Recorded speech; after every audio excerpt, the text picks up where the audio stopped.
मेरे परिवार में 4 लोग हैं। मैं, मेरा भाई आदि, मेरी मॉम और मेरे डैड। मेरा भाई आदि, वो बचपन से ही थोड़ा अजीब है। वो हमसे ठीक से बात नहीं करता, लेकिन इसका मतलब ये नहीं है कि वो पागल है या उसकी दिमागी हालत ठीक नहीं है। वो बस थोड़ा अलग है। मैंने अक्सर रात के वक्त आदि को नींद में चलता हुआ देखा है। वो पूरे घर में घूमता रहता है। ऐसा लगता है जैसे वो कोई भूत है। मैंने कई बार रात के वक्त आदि को किसी से बात करते हुए देखा है, लेकिन यकीनन उसके आसपास कोई नहीं होता है। वो बस खुद से ही बातें कर रहा होता है। मुझे ये सारी चीज़ें समझ नहीं आती थी। ऐसा नहीं था कि इन बातों पर नज़र रखने वाला सिर्फ मैं ही था। डैड भी थे, जो आदि पर बहुत ध्यान दिया करते थे। मॉम को ज़्यादा वक्त नहीं मिलता था क्योंकि वो ऑफिस के काम से ही बिजी रहा करती थी। अक्सर रात के वक्त मैंने आदि को नींद में बड़बड़ाते हुए देखा है। कई बार मैंने उसकी बातों को ध्यान से सुनने की कोशिश की, पर मुझे कभी समझ नहीं आ पाया कि वो आखिर क्या कहता रहता है। ऐसा लगता है जैसे वो किसी और भाषा में कुछ बोल रहा है। डैड को भी ये सारी बातें बहुत अच्छी तरह से पता थी, इसलिए डैड एक दिन आदि को डॉक्टर के पास लेकर गए थे। पर डॉक्टर ने बताया कि आदि बिल्कुल ठीक है, उसे कुछ भी नहीं हुआ है और आदि जो कुछ भी करता है वो नॉर्मल है। आदि बस एक बच्चा है, कुछ वक्त के बाद वो अपने आप ठीक हो जाएगा।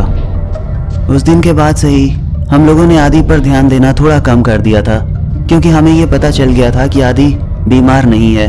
वो बस एक बच्चा है जो अजीब सी हरकतें करता रहता है। एक दिन की बात है, हमारे घर पर मेरे चाचा और चाची आए हुए थे। सब कुछ काफ़ी अच्छा चल रहा था। आदि भी उनसे काफ़ी अच्छे से बातचीत कर रहा था। अगले दिन सुबह चाचा और चाची वो डैड से कुछ बातचीत कर रहे थे। तभी वहाँ पर अचानक आदि पहुँच गया और उसने चाची की तरफ इशारा करके कहा, एक्सीडेंट हो जाएगा। चाची ने आदि से कहा, मुझे समझ नहीं आया, क्या कहा तुमने? आदि उनके और नज़दीक गया और मुस्कुरा कर कहने लगा, एक्सीडेंट हो जाएगा। ये कहकर आदि वहाँ से चला गया। डैड ने चाची से कहा, उसकी बात पर ध्यान मत दीजिए, वो कभी कभी ऐसी ही अजीब बातें करता है, उसका कोई मतलब नहीं होता। चाची ने कहा कि हाँ, बच्चे भी ना अजीब ही होते हैं, कुछ भी बोलते रहते हैं। रात के वक्त चाची कुछ काम कर रही थी, तभी छिपकर उन्हें आदि देख रहा था। जैसे ही चाची की नज़र आदि पर पड़ी, आदि ने मुस्कुरा कर कहा, एक्सीडेंट हो जाएगा। ये कहकर फिर से आदि वहाँ से चला गया। कुछ दिन के बाद चाचा चाची हमारे घर से चले गए थे। एक रात हमें फ़ोन आया और पता चला कि चाचा की एक कार एक्सीडेंट में मौत हो गई। ये बात सुनकर हमारा दिल बैठ गया था। हम बहुत दुखी थे। डैड को बार बार आदि की वो बात याद आ रही थी जब आदि ने चाची से कहा था, एक्सीडेंट हो जाएगा। कुछ वक्त के लिए डैड को लगा कि ये बस एक इत्तेफाक हो सकता है। डैड ने इस बात को नज़रअंदाज कर दिया। कुछ दिन गुजर गए।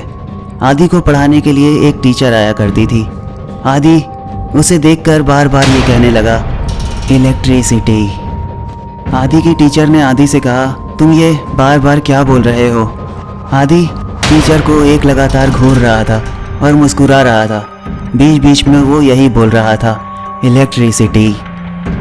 उस टीचर ने कहा कि तुम ऐसे नहीं मानोगे, मुझे तुम्हारे पापा से शिकायत करनी होगी। उस टीचर ने डैड को फ़ोन किया और उनसे कहा कि आदि पढ़ नहीं रहा है और ना ही मेरी कोई बात सुन रहा है। वो बार बार मुझसे एक ही चीज़ कह रहा है, इलेक्ट्रिसिटी। मुझे पता नहीं इसका क्या मतलब है। डैड ने कहा कि ठीक है, आप परेशान मत होइए, मैं घर आकर आदि से बात करूंगा इस बारे में। जब डैड घर आए तो उन्होंने आदि से कहा कि तुम टीचर से क्या बार बार कह रहे थे, किस तरह की इलेक्ट्रिसिटी की बात कर रहे थे? आदि ने कहा, नहीं, मैं तो बस यूं ही बोल रहा था, क्योंकि मैंने ये वर्ड नया नया सीखा था और मुझे अच्छा लग रहा था बार बार इसे बोलना। डैड ने आदि से कहा कि देखो, इस तरह की बदतमीज़ी तुम टीचर से नहीं कर सकते, इसलिए दोबारा ऐसा मत करना। आदि ने कहा, ठीक है, मैं ध्यान रखूँगा और दोबारा ये नहीं करूँगा। अगले दिन हमें पता चला कि उस टीचर के पति की मौत हो गई। उसका हस्बैंड एक इलेक्ट्रीशियन था और बिजली का ही कुछ काम करते वक्त वो मारा गया। ये सुनकर हमारे होश उड़ गए थे, क्योंकि बार बार आदि उस औरत से यही कह रहा था, इलेक्ट्रिसिटी। रात के वक्त डैड अपने कमरे में बैठे हुए थे और यही सोच रहे थे कि आदि जब भी किसी से कुछ कहता है उसका पार्टनर मारा जाता है। ये अजीब बात है। और ये कैसे हो जाता है। डैड को आदि की फिक्र होने लगी थी। वो सोचते सोचते उस रात सो गए। अगले दिन सुबह मॉम और डैड वो लोग कुछ बातें कर रहे थे, तभी अचानक वहाँ पर आदि गया और मॉम की तरफ इशारा करके मॉम से कहा वो जलकर मर जाएगा। ये सुनकर मॉम और डैड दोनों ही बहुत ज़्यादा घबरा गए थे। डैड ने आदि से कहा क्या मतलब है तुम्हारा, कौन मर जाएगा। आदि डैड को देखकर मुस्कुराने लगा। उसने मॉम की तरफ इशारा किया और मॉम की आंखों में आंखें डालकर कहने लगा वो जलकर मर जाएगा। इतना कहकर आदि वहाँ से चला गया। उस वक्त के बाद से ही डैड काफ़ी परेशान हो गए थे, क्योंकि डैड जानते थे कि जब भी आदि किसी को कुछ कहता है तो वो नहीं मरता बल्कि उसका पार्टनर मरता है। और अब आदि ने मॉम से कहा कि वो जलकर मर जाएगा, यानी कि मॉम के पार्टनर डैड हैं। मतलब बिल्कुल साफ था, डैड मरने वाले थे। डैड इस बात से परेशान थे क्योंकि वो जानते थे कि आदि की कई बातें सच होती हैं। डैड आदि के पास गए। उन्होंने आदि से कहा बेटा मुझे सच सच बताओ, क्या मैं मरने वाला हूँ। आदि उन्हें देखकर मुस्कुरा रहा था। आदि ने कोई जवाब नहीं दिया। डैड ने गुस्से से कहा तुम कुछ बोलते क्यों नहीं, मुझे बताओ कि क्या मैं मरने वाला हूँ। आदि मुस्कुरा रहा था, उसने कोई जवाब नहीं दिया। डैड गुस्से से वहाँ से चले गए। शाम के वक्त जब मॉम घर पर आ गई तो वो थोड़ा परेशान लग रही थी और उनके चेहरे पर चोट के निशान भी थे। डैड उनके नज़दीक गए। डैड ने पूछा कि तुम्हें ये चोट कैसे लग गई, क्या हुआ है, मुझे बताओ।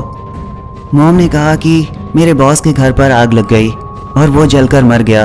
मैं उसे बचाने की कोशिश कर रही थी लेकिन बचा नहीं पाई। उसी बीच मुझे ये चोट लग गई। डैड ने मॉम से कहा कि तुम अपने बॉस के घर पर कर क्या रही थी। मॉम ने कहा कि कुछ नहीं, बस ऑफिस का थोड़ा काम था। डैड के होश उड़ गए थे। डैड को आदि की बात याद आई। आदि ने मॉम से कहा था कि वो जलकर मर जाएगा, यानी कि मॉम का पार्टनर जलकर मर जाएगा। डैड ये बात बहुत अच्छी तरह से समझ गए थे कि मॉम डैड को चीट कर रही थी। उनका उनके बॉस के साथ अफेयर था। डैड को बहुत ज़्यादा गुस्सा आ रहा था। डैड मॉम को कुछ कहते तभी उन्हें पीछे से आवाज़ सुनाई दी, जहर। उन्होंने जब पीछे पलटकर देखा तो वो आदि था और वो डैड की तरफ इशारा कर रहा था। कुछ दिन के बाद मॉम की मौत हो गई। डॉक्टर्स ने बताया था कि उनके खाने में किसी ने जहर मिला दिया था, जिसकी वजह से वो अचानक ही मर गई। हाय एवरीवन, उम्मीद है कि कहानी पसंद आई होगी। अगर चैनल पर पहली बार आए हो तो प्लीज़ सब्सक्राइब करके नोटिफिकेशन बेल को दबा लेना और सभी मिलकर के प्लीज़ वीडियो को लाइक कर देना, शेयर करना और मुझे कमेंट करके बताना कि तुम्हें ये कहानी कैसी लगी। इसके अलावा अगर आपके मन में कोई सवाल है, कोई सुझाव है तो प्लीज़ मुझे इंस्टाग्राम पर फॉलो कीजिए। मैं कोशिश करूँगा आपके सवालों के जवाब देने की। तो अब मुलाकात होगी अगली कहानी में, तब तक के लिए बाय।